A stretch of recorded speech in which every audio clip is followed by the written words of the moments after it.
Well, hello everyone. Welcome back to another episode of the Bryan podcast. On today's show, it's me, myself, and I. As you can see, my colleague, best mate, is on leave, taking a bit of a break, a well-deserved one. But needless to say, there was quite a bit of news this week, so I thought might as well shoot out a show anyway. But if you are a fan of Ryan and you only watch the show because of him, then I suggest you tune out now, because he'll be back next week. But let's get to it. Last week we spoke about the Delta pay raises that they were offered and the subsequent impact it'll have on the rest of the industry around the world, or what we expect to see. There were quite a few comments that came in, and a really good one from our good mate Dale Williams, who's been supporting the show for a hell of a long time. Dale says, great podcast, guys. As you mentioned, there are some exceptional SA contract companies out there, many during the height of COVID. Instead of grouping themselves in the ranks of struggling airlines at the time, adapted rapidly and actually expanded. It actually weeded out the operators who weren't operating a sustainable and efficient operation. The contract sector for many works brilliantly. Yes, you usually fly smaller, more tired areas in some of the world's exotic locations. Yes, you are away from home for big chunks of time, but if you work for the right company, you can live a very cushy life. Lots of time off, regardless of the time of year.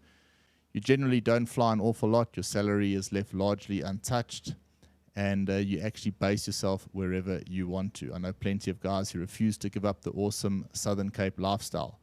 They would rather work a contract and live in the garden route. SA contract pilots are held in high regard abroad. To quote the fleet captain of a large business jet operator in Malta, "We like you SAFers because you guys are accustomed to operating in areas with limited support. No job is beneath you if it needs to get done. If it needs to get done to get the flight done. Great handling skills and high work ethic." So that was from Dale, and I really liked that one because it kind of summed up what we were trying to speak about. Obviously, lots of other options out there, and these days, the slightly more dodgy operators have been weeded out by COVID. So we left in a very, very different space, and I think certainly here in South Africa, when you start looking at that, I mean, that big article, the story of the week last week, about those Delta pay raises, it's very easy to get almost a bit down. You think, well, this is what they're earning in that part of the world, yet I'm stuck here in South Africa earning a mere pittance of that. But what it does do, it just creates this movement that will inevitably affect the South African pilots. It'll affect pilots all around the world. Now, whether you're South African, Australian, if you getting by in Africa, you will be affected by this, because it's going to create a mass amount of movement. And now's the time where you can actually start thinking about where you want to be, where you want to go, and at least what type of operation you want to work for. As Dale says in that message there, or that comment, it's up to you. The contract job is available. And I think these days it suits the South African pilot probably more than what it did in the past. So interesting times ahead, and good comments from last week's show. Thanks for the support, everyone, on that. Really do appreciate it, of course. And difficult subjects to speak about. We also spoke about the situation we find ourselves in South Africa at the moment. Not the easiest time as a South African, with everything going on. This coming Monday, there's talks of a complete national shutdown, and already these messages doing their rounds. I think a lot of the time, I'm sure half these messages are made up by the security companies that try and create a little bit of panic and turmoil. But, you get the usual, WhatsApps, don't go out, stay at home. I've already seen comments on Facebook and the like saying that flights have been changed from the Monday to please fly now on a Sunday, and things like this. And, you can look at it whichever way you want. Ultimately, very, very bad for the economy as a whole going forward. So difficult times, but as far as resilience goes, we must be up there with some of the more resilient people or cultures in the world, for sure. Anyway, it's a bit of a giveaway time. I want to use this opportunity to give away 3 books, a couple of books. One of them, this first one, the Essential Pilot, the Essential Radio for South African Pilots book. Now, this book is made by a friend of mine, Caroline Koll. Caroline, I actually met at I was going to say Samira. I met her through the podcast, as we've managed to meet so many awesome people. But Caroline was one of those that stuck by us, listened to the podcast, and ultimately got to know her quite well. And she's been assisting us with a bit of work at Samira of late. Now, she's written this Essential Radio book. It is superb. It really is brilliant. I'm sure a lot of you remember that old radio license book, how terrible it was. I still remember what it looks like. I can't even tell you who wrote it, but it was a piece of crap. This new book is superb. Now, whether you're doing your PPL, your comm, or you're a seasoned aviation professional, I highly recommend that you keep this book in your flight bag. It's awesome. It's got the correct phraseology in there. It's got the basic things that you no doubt have forgotten since you went and wrote your comm or ATP, the different classes of airspace, marshalling, everything that you would need from normal to emergency situations, the Essential Radio book. I'm going to give 2 of these away. They are brilliant, but I'm going to give 2 away. If you want the details for this to just go and buy one yourself, I'll leave it in the show notes. So 2 of those I'm going to give away, and I'm going to give away a Dig 4SA, the Project Aviation Diary.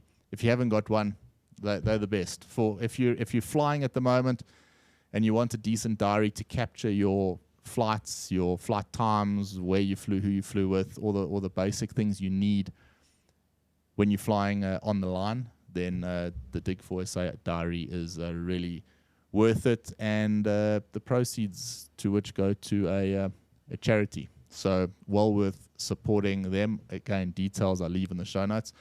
So I'm going to go give those 2 Essential Radio books and the diary away. Haven't actually even thought about what we're going to do, how we should give it away. I think maybe whoever leaves the best comment on the show, on the comments, either on Facebook, on YouTube, wherever you listen, we'll give you one of these books. And if you want, you can come pop into Samira here and come have a coffee with us, and I'll give you your book then. So, trying to boost, or not the right word, trying to show people what is, people that are doing good things, people like Caroline, Craig Wood with his Dig 4SA.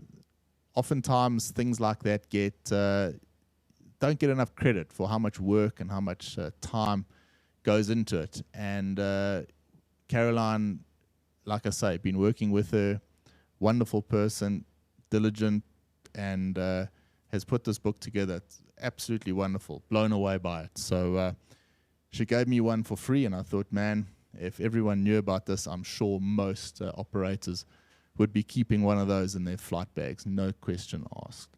But anyway, let's get to this week's news, quite a bit of it, and we'll start up maybe the conversation today that can carry on into next week with Ryan. So I won't go too deep into the stories, but at least we can have a look at some of the headlines that are making the news this week. So let's have a squiz here. 1,000 flight cancelled in the northeast US because of storms. These storms create absolute havoc. So this one from Simple Flying. And severe winter weather once again caused mass disruption at airports across North America. More than 1,150 flights cancelled, and 1,000 more were delayed on the 14th of March as the northeast US was battered by heavy snowfall and strong winds. We don't really get to fly in weather like that in South Africa. and I'm sure a lot of you that have totally different experiences and total different respect for things like snow and dealing with icing and de-icing and all that stuff that comes with it. Total different part of aviation that is sometimes neglected by us sappers down this part of the world. China fully opens to travelers with ease of these visa restrictions. This is a big one. Changes things drastically in China. So let's have a look at what's going on here. This one from flightglobal.com. I was speaking to someone this morning actually based in was based in Hong Kong, now positioned themselves back in South Africa. Trying to get this to load. Let's just go back to it here. Just out of interest, what I'm using here is an app or a program at least called Instapaper. So what we would essentially do preparing for a normal podcast. So if you listening to this, I'll try and explain it. If you're watching, you can obviously see what's going on now. But Instapaper, basically, you can take anything you find on the internet and with one touch of a button, basically saves it across to this Instapaper for you to read offline at any other period of time. So what I've done, if you have a look here, I've saved a lot of the articles that have made the news this past week. And what's nice with this is if you open a particular article up, you can actually make highlights, save those highlights like I've done there.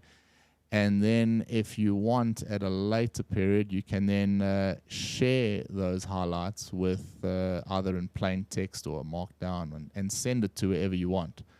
So a kind of cool app actually that I've been using a long time. And that's what we basically use for the podcast to prepare.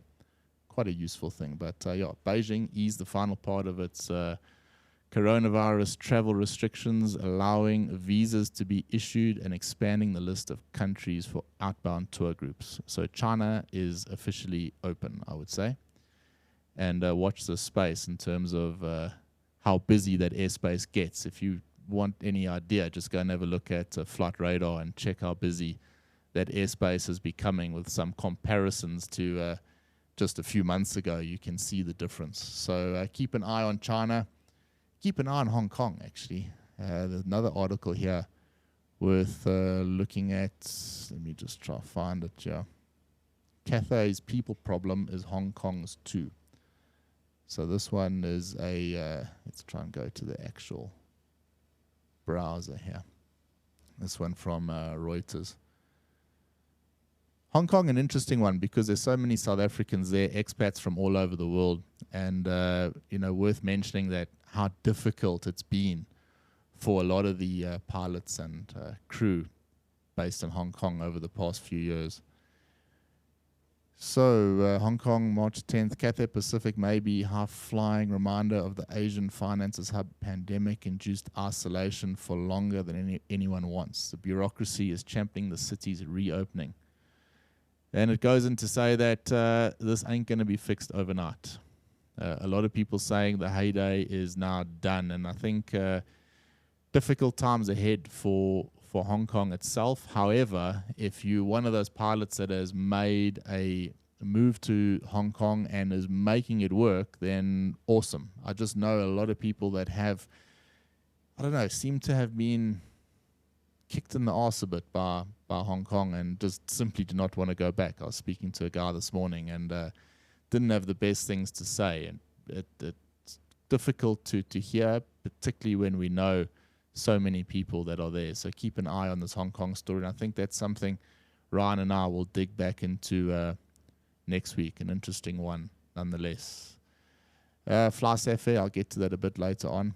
I see this one, Air India pilots allowed to fly 2 aircraft types. Interested to hear what people have to say about that one. And, flying 2 aircraft types, can see something dodgy happening there at some point. Green light to the 787 Dreamliner deliveries again. So we spoke about that last week, so that's back on track. Good to see that. And as expected, American Airlines CEO announces pilot salary increase. Let's go to the actual article here. AFM.aero. this one was in. So American Airlines CEO, in a message to pilots, announced it's ready to match Delta pay rates and provide American pilots with the same profit-sharing formula. American pilots would receive pay increases of an average of 21% in the first year of the new contract and begin participation in a much richer profit-sharing program and receive a bump in the company's contribution to the 401k in the second year of the deal. So what does that mean for the Delta pilots? Well, basically, as that contract read, if American or United renegotiate a deal, which they've done, then the Delta pilots would get 1% on top of whatever this American airline deal is. So, as I said, it creates a lot of movement, a lot of things happening, and it's. I just think the best thing to happen to pilot salaries, at least for a very, very long time. It's a massive bump, and it's going to create a lot of movement at the top end of the salary scales around the world. Let's get to that Fly Safair. New route to Zanzibar. Well done, guys. So Fly Safair, the popular low-cost airline in South Africa, has announced a new regional route between OR Tambo and Zanzibar. So great news for us that we now have that Zanzibar option with Safair. And if you want to hear more about that, our good mate John Howell had a podcast, I think it came out today actually, with Kirby Gordon from Safair. Well worth having a listen. I've downloaded it. I will be listening on the way home. I'm not going to pretend I have listened to it yet, but I certainly will. So if you want to know more about Fly Safair's plans and this new route, then that is the podcast to listen to. Big plans for airports and airlines in South Africa. The new Minister of Transport has met with BASA to discuss plans to reignite the air transport business. Speaking at an event in Cape Town, Minister of Transport said that the air transport industry faces various challenges, including poor infrastructure, lack of human, blah, blah, blah. We know that. Substantial progress has been made during the last decade, and I beg to differ. She said that South Africa's aviation industry back to fighting weight. No, it's not. It's stronger than it was before because it's weeded out the riffraff, but certainly it is not back to a normal fighting weight, and I'll tell you why. My mom is due to fly up from, she wants to come visit me and gave me her available dates a few weeks ago. So scouring the net and trying to get the best deal for a ticket, I settled on a somewhat rather expensive ticket on Airlink because that was all that was available. Safair was sold out. Lyft, I think, was sold out as well. And not that Airlink was my last choice. It was up there with my first choice, but Airlink had the most seats available by the looks of it. Safair was simply not an option. There were just no seats. So back to fighting weight? Nah, I think there's a way to go there. However, what is the limitation? Why? And maybe we can open this question up, get a few comments on this. What is the limitation? And it's obvious to me that it is the pilots. Who are you going to get to fly these aircraft? Safair and Link, I mean, they are so well run. They are superb companies, but they can only operate with what they have. And there certainly is this limitation of seats at the moment. There's no doubt. And particularly when you start looking for tickets. Of course, that's on the Cape Town-Johannesburg route I'm talking about. So, yeah, maybe a little bit swayed in terms of, I know that's one of the busiest routes in the world. So if you looked at another route, yeah, possibly a lot more seats available. But nonetheless, difficult to think about a time where basically 3 weeks ahead, I could not find a seat on that particular route. But getting back to it, see anything else interesting here? Oh, this is a good one. This is the Royal Eswatini. So Eswatini Air, they're launching the direct non-stop flights between Eswatini and Johannesburg, Durban, Cape Town, and Harare from March the 26th. A really great bunch of people, great bunch of guys. Elaine Williams sort of looking after the show there. He's a hell of an operator. So that when there was skepticism with whether or not Eswatini Air would ever get into the air, we had no doubt. We've been training these guys for a while, and they know what they're doing. It's a really, really jacked up operation. And wish them all the best. And there's another operator operating ERJs that is probably going to be looking for pilots. So great for the industry as a whole. Like I said, I thought I'd use this week to not go too deep into the stories. I can't exactly have conversations with them, with myself, but at least I've opened the door, and Ryan and I will chat about it a bit next week. I want to take this opportunity now to basically say to you all our fans, our customers, our subscribers, everyone that's engaged with us over the past few years. I really, really do appreciate your support.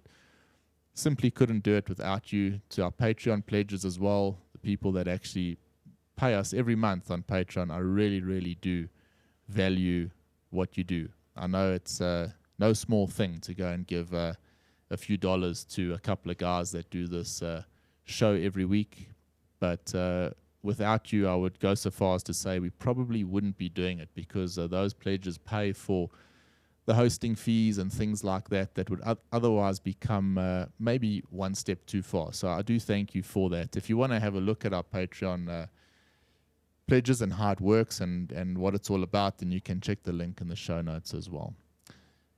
I hope you all have a lovely weekend ahead. I think there's some good sport on as well. Big UFC fight next weekend, but some Formula One and things to look forward to this week. Thanks for listening, and I'll see you then. Goodbye for now. Runway 26 left. Vector to the traffic pattern, Indiana's landing runways, runway 26 left.